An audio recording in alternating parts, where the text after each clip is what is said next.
Hello, everyone. It's Mary Collins from Change Hypnotherapy and Stuart Robertson from Stuart Robertson Mindset. Hi, Stuart. How are you? I'm very well, thank you. A lovely sunny day here in Scotland. Well, you know why? It's because your body is being prepared for our wonderful retreat coming up on April the 27th to May the 4th in the south of France in a private villa. So anyone who's interested in that, we will put the links down below, but that is also going, you can find that on time, the number 4 change.info. However, we did promise you, we're going to give you a series of information about why things are and why you can change now. So with that, I thought, Stuart, we could talk about why do people repeat patterns, even if they're abusive patterns, if they're the same mistakes over and over again? What is it? Are we all hardwired to, are people hardwired to fail, or can there be changes? So I'll let you go with your opinion on that one. Sure, there's lots of different thinking round about it. However, the way I like to look at it is that the mind's or the brain's main job is to keep you safe. That's its primary task. Most of the time we have a choice between one thing or another thing. And even though one thing's bad, the brain might actually say yes, but it's safer here than it is to take on new opportunities. And we know that one of the things one of the best things that comes from being a therapist and having the therapies done to us is that it then allows us to say yes to opportunities.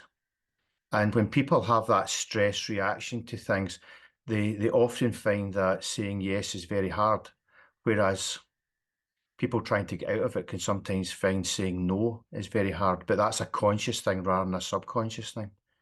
So if we have a decision whether to go down one path or the other, and our brain's trying to work out what one should I do, and the brain's really clever, it's trying to work out for us in the main. It's not about what will give me money, what will give me freedom, it's what will keep me safe. And until you get that clarity, that space in your head to be able to make an informed decision, then it's a hard place to be. And that's why we tend to repeat things. And that's, I mean, you went in quite big there with like emotional domestic abuse and things like that. But really it's everyday things about why do we repeat things that we could actually put down that are a form of self-harm, Right, self-sabotage. Why, as a diabetic, right. do we want to eat sugar when we know it's not safer than, but you've always got that choice. And that's one of the things that we need to, that's the beauty of resetting. If you reset somebody, you then have the ability to go in and change the habits that they have. Because most things that we do are habits. Are they healthy habits or not? That's the thing you need to try and choose. Mhm. Right. And speaking of which, so you were talking about the pathways. On a scientific level, that's exactly what it is. It's your neurotransmitters firing. And there's a saying that's something like those that fire together are wired together. And that means that if you learn from a very young age that a certain behavior keeps you safe, you're going to continue along that path because that path has been wired. It's been laid out for you. It's like walking through a meadow, but having a path that just you see it and it's scarier to try and wander off the path that you know. And in a lot of cases of like, again, it's not always abuse. It can be something like like for me, when I smell cigars, I think it's an amazing smell because when I was very little, my mom would take me to get gummy bears right before we went to get my dad cigars. So for me, the connection of something sweet and delicious and this lovely ritual of spending time with my mom in the big mall to get something from my father as a gift was a very good memory for me.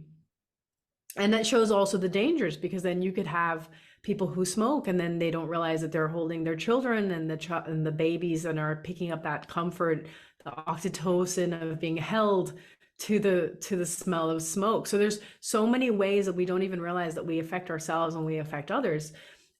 However, those neurotransmitters are flexible and they can be changed.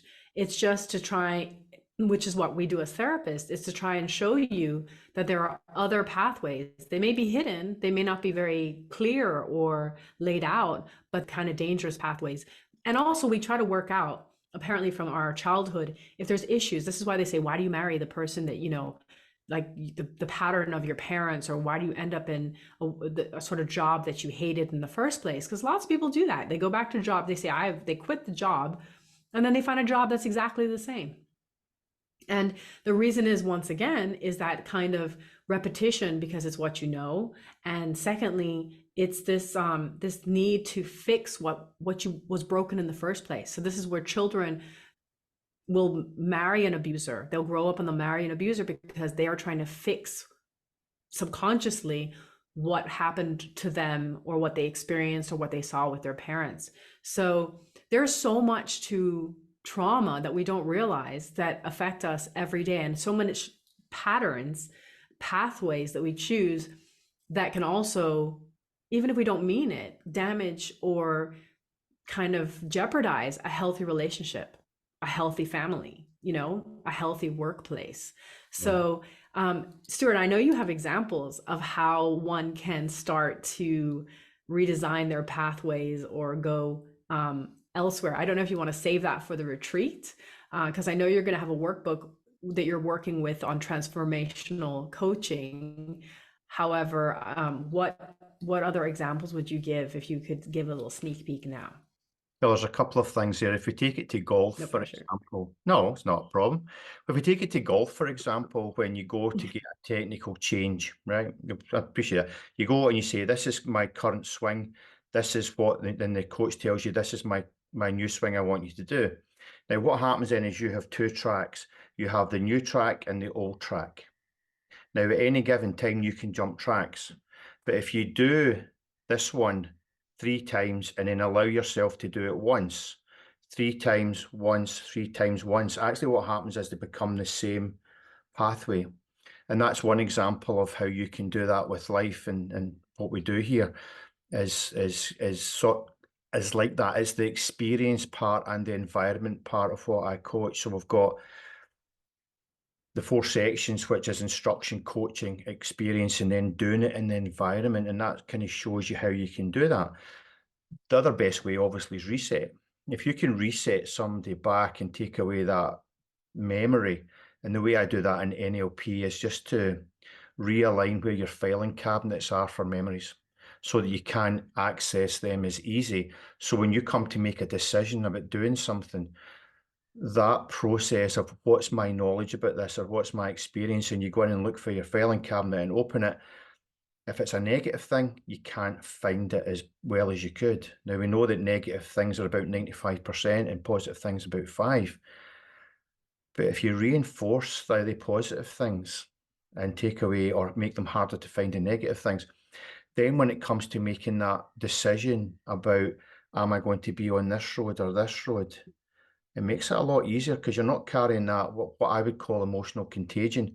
You're not taking that cycle with you because you're free of it or freer of it. And Mhm. through the NLP and hypnotherapy, that then allows you to make those changes that seem quite seamless at times because it's the subconscious rather than the conscious that we're changing.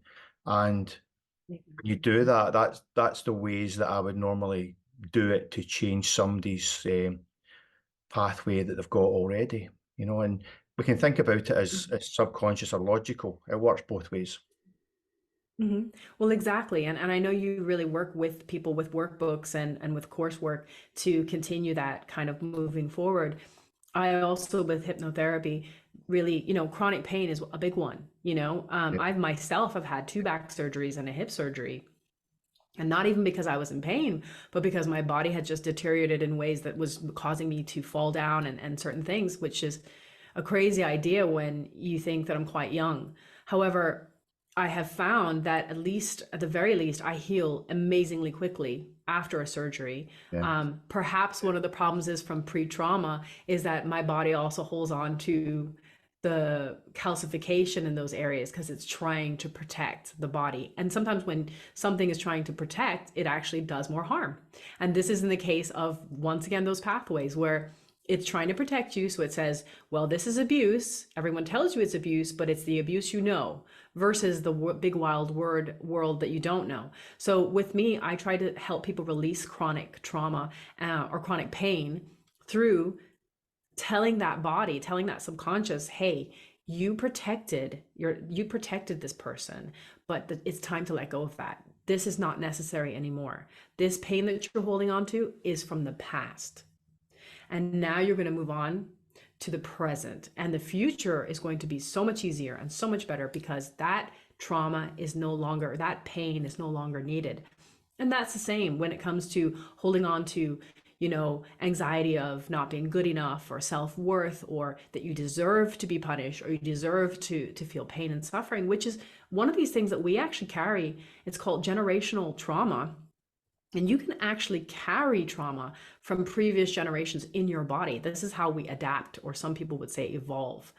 We hold on to this trauma. So someone in the womb can be experiencing the anxiety or the suffering of their mother, and come out in the world really hypersensitive, tense, and not know why. They could have everything in the world given to them and still find problems, still, because that excites them, because that's where they get the dopamine. They get the adrenaline from that fear or that issue or that sort of problem. And so what hypnotherapists do, like Rob Stuart and I, and NLP, because you have that extra knowledge, is we tell the subconscious, which is what runs your body and your mind, really. Very few people use that critical thinking skill. We sort of show them how it is that they can change or release or let go. So I'm really looking forward, Stuart, to you and I working on the Intuitive Healing Change Retreat coming up in the south of France. And anyone who's interested in that, and also what Stuart does or what I do, all the information will be available on a link attached to this podcast. And we will be doing more podcasts talking about releasing the trauma, changing your life, and so much more. Right, Stuart? Yes, we will. Looking forward to it. Yes, definitely. So thank you everyone who has taken the time to listen. We really appreciate it. And I will post on the blog on Change Hypnotherapy, a blog a little bit more about how neural pathways can be very repetitive and how you can make changes that will make things better for you and everyone around you.